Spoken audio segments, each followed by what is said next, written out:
Praise the lord. प्रभु यीशु मसीह के सामर्थ्य नाम में आज के अच्छे दिन के लिए दिल से धन्यवाद देता हूँ खुदावंद यीशु मसीह को। और एक छोटे से विचार के द्वारा आप लोगों के सामने फिर से एक बार आना चाहता हूँ। और आज का जो विषय है वो है पाप और मृत्यु की व्यवस्था से स्वतंत्रता। पाप और मृत्यु की व्यवस्था क्या है, आज इस चीज के बारे में थोड़ा बातचीत करेंगे। मैं पास्टर संतोष खड़गपुर से आप लोगों को उभारना चाहता हूं और आशीष देना चाहता हूं। और रोमियो जब 8वें अध्याय और उसके पहला और दूसरा पद को पढ़ते हैं तो वहां पर ऐसा लिखा हुआ है, पढ़िए। अतः अब जो मसीह यीशु में है, लिखा हुआ है, पौलुस ने लिख करके कहा, अतः अब जो मसीह यीशु में है उन पर दंड की आज्ञा नहीं। उन पर दंड की आज्ञा नहीं। तो बात क्या हो रहा था, जब 7वें अध्याय को आप जब पढ़ेंगे तो वहां पर उन्होंने व्यवस्था के बारे में बातचीत किया था, व्यवस्था के बारे में उन्होंने बताया था। आज मैं भी आप लोगों के बीच में व्यवस्था के बारे में बताना चाहता हूँ। तो व्यवस्था क्या है, व्यवस्था के बारे में अगर देखा जाए तो व्यवस्था मूसा ने लेकर आया था। अगर व्यवस्था के बारे में बातें की जाए तो व्यवस्था को प्रभु यीशु मसीह ने ही पूरा किया है। तो फिर व्यवस्था के द्वारा कौन धर्मी ठहर सकता है, क्योंकि व्यवस्था कभी पाप से छुटकारा दे ही नहीं सकता, व्यवस्था कभी हमें धर्मी बना ही नहीं सकता। व्यवस्था के द्वारा लोग कभी भी उद्धार को प्राप्त नहीं कर सकते, परंतु व्यवस्था के द्वारा लोग पाप को जान जाते हैं कि वो व्यवस्था के द्वारा, क्योंकि पाप की पहचान होती है व्यवस्था के द्वारा। इसलिए यहाँ पर लिखा हुआ है, लोग व्यवस्था के कामों के द्वारा धर्मी नहीं ठहरेंगे, लोग अपने धार्मिकता के कामों के द्वारा धर्मी नहीं ठहरेंगे, न अपने भले भले कामों के द्वारा भी छुटकारा को प्राप्त नहीं कर पाएंगे। परंतु जी हाँ, आज का जो संदेश पौलुस जो लिख करके भेजा है, मैं भी आप लोगों के बीच में रखना चाहता हूँ, वो है, अतः अब जो मसीह यीशु में है उन पर दंड की आज्ञा नहीं। मसीह यीशु में होने का क्या अर्थ है? बहुत सारे लोग चर्च में जाते जरूर है, बहुत सारे लोग कलीसिया में जुड़े जरूर है, बहुत सारे लोग वचनों को पढ़ते जरूर है, बहुत सारे लोग प्रार्थनाओं को भी जरूर करते हैं, परंतु विषय यह है कि वो यीशु मसीह में है या नहीं। क्योंकि जो कोई भी मसीह यीशु में नहीं है उन पर दंड की आज्ञा है, परंतु जो मसीह यीशु में है उन पर दंड की आज्ञा नहीं है। क्यों? आगे लिखा हुआ है, क्योंकि वे शरीर के अनुसार, क्योंकि वो शरीर के अनुसार नहीं, आगे वरन आत्मा के अनुसार चलते हैं। यहाँ पर लिखा हुआ है, उन्हीं पर दंड की आज्ञा नहीं होती है जो आत्मा के अनुसार चलते हैं। तो शरीर के अनुसार चलने का परिणाम क्या मिलता है? शरीर के अनुसार चलने का परिणाम क्या मिलता है?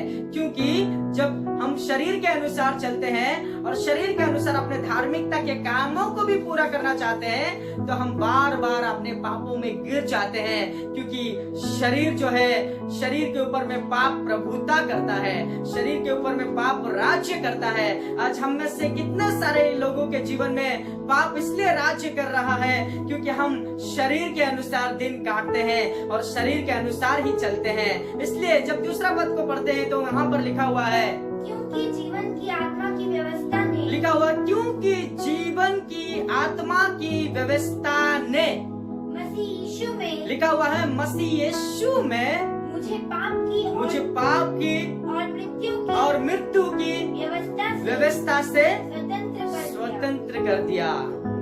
जीवन की आत्मा की व्यवस्था ने, इसका मतलब क्या है? इसका मतलब जीवन की आत्मा की व्यवस्था का मतलब होता है पवित्र आत्मा की व्यवस्था, पवित्र आत्मा परमेश्वर की व्यवस्था जो बीच में आ गया।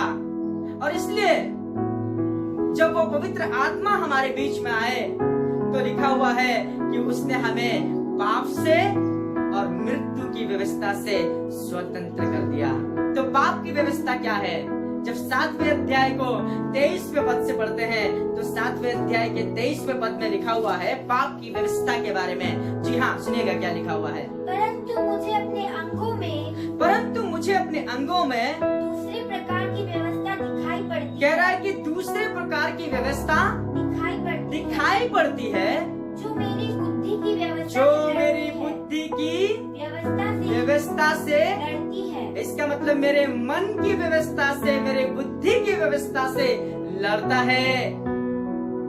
आगे, और मुझे पाप की व्यवस्था के बंधन में डालती है। और मुझे पाप की व्यवस्था के बंधन में डालती है। इसका मतलब स्वाभाविक मनुष्य जो स्वभाव के अनुसार चलते हैं, जो अपने मन के इच्छा के अनुसार चलते हैं, जो अपने बुद्धि के इच्छा के अनुसार चलते हैं, उस पर पाप राज्य करता है। क्योंकि पाप का साम्राज्य जो है वो हमारे बुद्धि के, हमारे मन की व्यवस्था से भी अधिक शक्तिशाली है। इसलिए उसे हमारे ऊपर में प्रबल होना पड़ जाता है। क्योंकि जब हम व्यवस्था, जो मन की व्यवस्था, बुद्धि की व्यवस्था है हमारी, उसके अनुसार अगर हम चलते हैं तो पाप की व्यवस्था हमारे ऊपर में प्रबल हो जाता है। क्यों? क्योंकि स्वाभाविक मनुष्य जब स्वभाव के ही अनुसार चलते हैं तो वो स्वभाव के अनुसार चलने के द्वारा पाप उस पर प्रभुता कर लेता है। इसलिए आगे लिखा हुआ है, जो मेरे अंगों में है, जो मेरे अंगों में है। इसका मतलब क्या है? हमारे अंगों में क्या है? हमारे अंगों में पाप सदैव निवास करता रहता है। और पौलुस ने इस बात को इसलिए लिखा क्योंकि जब वो व्यवस्था के अधीन था, जब वो यीशु मसीह के पास नहीं आया था, उससे पहले वो पाप के अनुसार ही अपने जीवन को चलता था। क्यों? क्योंकि लिखा हुआ है पाप व्यवस्था ही है जो हमें पाप को दिखाता है। जब तक मैं व्यवस्था को नहीं जानता था, व्यवस्था जब तक मुझसे नहीं कहा कि तू व्यभिचार नहीं करना, तब तक मैं पाप को नहीं जानता था। जब तक व्यवस्था ने मुझसे ये नहीं कहा कि तू चोरी ना करना, तब तक मैं व्यवस्था को नहीं जानता था। परंतु जब व्यवस्था ने मुझे ये जानकारी दी, तब मुझे पता हो गया कि ये पाप है। परंतु हमारे अंदर में जो स्वाभाविक चाल चलन है, जो स्वाभाविक चरित्र है, उसी के द्वारा हम पाप में गिर जाते हैं। इसलिए कह रहा है, इसलिए आखिरी में क्या लिखा था? जो मेरे अंगों में है, जो मेरे अंगों में है। 24वें पद में क्या लिखा हुआ है? मैं कैसा अभाग्य मनुष्य हूँ। कह रहा कि मैं कैसा अभागा मनुष्य हूँ। आगे, मुझे इस मृत्यु की देह से कौन छुड़ाएगा? और इसने कहा मुझे इस मृत्यु की देह से कौन छुड़ाएगा, कौन छुटकारा देगा। इसका मतलब क्या है? इसका मतलब वो मृत्यु के द्वारा गुलाम बना लिया गया था, मृत्यु के द्वारा वो बंदी बना लिया गया था। इसलिए हर एक लोग जो शरीर के अनुसार चलते हैं, जो शरीर के अनुसार दिन काटते हैं, मुझे मिला करके हम सभी लोग कभी कभी शरीर के अनुसार चलने लगते हैं तो हमारे अंदर में पाप राज्य करता है। क्योंकि स्वभाव में पाप बना हुआ है। पाप करने के लिए कुछ करना नहीं पड़ता है, क्योंकि वह स्वभाव में ही बना रहता है। क्योंकि दाऊद ने इसलिए कहा था कि मैं अपने माता के गर्भ में पाप के साथ पड़ा था। इसलिए पाप करना किसी को सिखाना नहीं पड़ता है, परंतु पाप एक व्यवस्था है जो हमारे स्वाभाविक जीवन में राज्य करता है। परंतु धन्यवाद इस परमेश्वर का जो दूसरा पद में लिखा हुआ है, क्योंकि उसने हमें, दूसरा पद में क्या लिखा हुआ है? क्योंकि जीवन की आत्मा की व्यवस्था ने मसीह यीशु में मुझे पाप की और मृत्यु की व्यवस्था से स्वतंत्र कर दिया। हालेलुया। मैं प्रभु को धन्यवाद देता हूँ दिल से। उद्धारकर्ता यीशु मसीह ने ये योजना हमारे लिए बनाया कि हम जब पाप की व्यवस्था में थे, जब हम मृत्यु की व्यवस्था में थे, उन्होंने हमें उस व्यवस्था से स्वतंत्र कर दिया। अपने आत्मा के द्वारा उसने हमें स्वतंत्र कर दिया। इसलिए जितने लोग परमेश्वर के आत्मा के चलाए चलते हैं वही परमेश्वर के पुत्र है। 13वें पद में लिखा हुआ है, जी हाँ पढ़े, 13 पद में लिखा हुआ है, क्योंकि यदि तुम शरीर के अनुसार, लिखा है क्योंकि जब तुम शरीर के अनुसार दिन काटोगे तो मरोगे। यदि आत्मा से देह की क्रियाओं को मारोगे, यदि आत्मा के द्वारा देह की क्रियाओं को मारोगे तो जीवित रहोगे। हालेलुया। हमें जीवित रखने वाला केवल एक ही है, वो है परमेश्वर का पवित्र आत्मा। यदि हम परमेश्वर के आत्मा के अनुसार चलेंगे तो वो हमें मृत्यु की व्यवस्था से, पाप की व्यवस्था से छुटकारा दे सकता है। हालेलुया। कभी भी सिस्टमेटिक ना बनाइए, कभी भी बहुत सारे ऐसे चीजों को ना बनाइए जिसके द्वारा हम अपने स्वाभाविक व्यवस्था के द्वारा, स्वाभाविक व्यवस्था के अनुसार जब चलते हैं तो हमारे अंदर में स्वभाव ही से हम पाप करते हैं। स्वभाव ही से हम अपने व्यवस्था के द्वारा, अपने बुद्धि के द्वारा, अपने मन के विचार के द्वारा चलते हैं तो पाप हम पर राज्य करता है। परंतु उसने हमें मृत्यु की व्यवस्था से स्वतंत्र कर दिया, उसने हमें पाप की व्यवस्था से स्वतंत्र कर दिया। इसलिए जब हम 14वें पद को पढ़ते हैं तो यहाँ पर लिखा हुआ है, इसलिए कि जितने लोग परमेश्वर की आत्मा के चलाए चलते हैं वे ही परमेश्वर के पुत्र हैं। जितने लोग परमेश्वर के आत्मा के चलाए चलते हैं वही परमेश्वर के पुत्र हैं। आत्मा के चलाए चलने वाले लोग परमेश्वर के पुत्र हैं। मैं आपसे बताना चाहता हूँ, हमें आत्मा के अनुसार चलना चाहिए, क्योंकि आत्मा हमें पाप से और मृत्यु से स्वतंत्र करता है। क्योंकि आत्मा के द्वारा अगर हम चलते हैं तो हम जीवित रहेंगे। आत्मा के द्वारा अगर दिन काटेंगे तो हम पाप पर विजय प्राप्त कर सकते हैं। इसलिए जब हम लोग तीसरा पद को पढ़ते हैं तो पाप क्या कर रहा था? पाप के लिए एक व्यवस्था था और वो है बलिदान। लोगों ने बलिदान के द्वारा कभी भी अपने पूरे पापों से छुटकारा प्राप्त नहीं कर पाए थे। इसलिए तीसरा पद में लिखा हुआ है, पौलुस ने समझाया, क्योंकि जो काम व्यवस्था शरीर के कारण दुर्बल होकर ना देखिएगा, यहाँ पर कह रहा है कि व्यवस्था जो है वो शरीर के कारण, हमारे शरीर के कारण दुर्बल होने के कारण ना कर सके उसको परमेश्वर ने किया।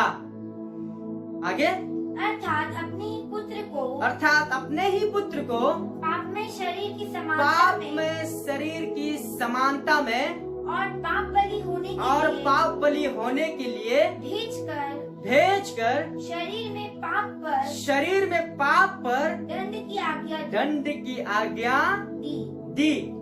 आगे, इसलिए कि व्यवस्था के विधि हमें जो शरीर के अनुसार नहीं वरन आत्मा के अनुसार चलते हैं पूरी की जाए। सारी व्यवस्था को उसने एक ही बार बलिदान हो करके हमें छुटकारा दिया है। क्योंकि जो काम व्यवस्था ने हमारे शरीर को कमजोर पा करके पूरा नहीं कर पाया, उसी को परमेश्वर ने किया।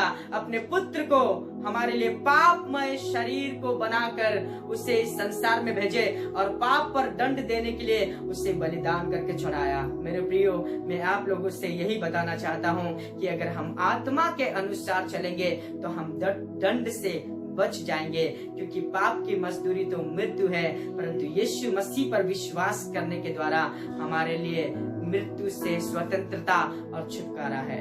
इसलिए मैं आप लोगों से यही कहता हूँ कि जरूर से आप इस वीडियो में जरूर से आप आशीष को प्राप्त करें और इस वीडियो के द्वारा आप जरूर से आशीष उठाए, आशीष के लाभ उठाए। इसलिए मेरे प्रियो, आप सभी से मेरा निवेदन है कि आप लोग आत्मा के अनुसार दिन बिताए, क्योंकि आत्मा कभी भी हमारा मरेगा नहीं, परंतु प्रभु यीशु मसीह के प्रकट होने के द्वारा वो सारे धर्मी आत्माओं को जिलाया जाएगा, जिसके द्वारा परमेश्वर के साथ उस स्वर्ग के राज्य में जाने के लिए वो सारे लोग इकट्ठा हो जाएंगे। क्योंकि जितने लोग परमेश्वर के आत्मा के अनुसार चलाए चलते हैं वही परमेश्वर के पुत्र हैं। आइए हम सब प्रार्थना करते हैं। प्रभु यीशु मसीह, हम दिल से धन्यवाद देते हैं पिता, क्योंकि आप महान परमेश्वर है। प्रभु यीशु मसीह, आपने पिता परमेश्वर हमारे ऊपर में जो पाप की व्यवस्था और मृत्यु की व्यवस्था राज्य कर रही थी, तूने पिता परमेश्वर उसे हटा दिया और प्रभु यीशु मसीह हमारे लिए आप बलिदान होकर के आपने हमें आत्मा में चलने के लिए, आपने हमें आत्मा में चलाने के लिए स्वयं अपने आप को दे दिए हैं। इसलिए हम धन्यवाद देते हैं। प्रभु यीशु मसीह, मैं सभी लोगों के लिए प्रार्थना करता हूँ, आप इन सब लोगों को पिता परमेश्वर आशीष दीजिए और बरकत दीजिए पिता, ताकि पिता परमेश्वर सब लोग आत्मा के अनुसार चल सके। प्रभु यीशु मसीह के सामर्थ्य नाम से मांगते हैं।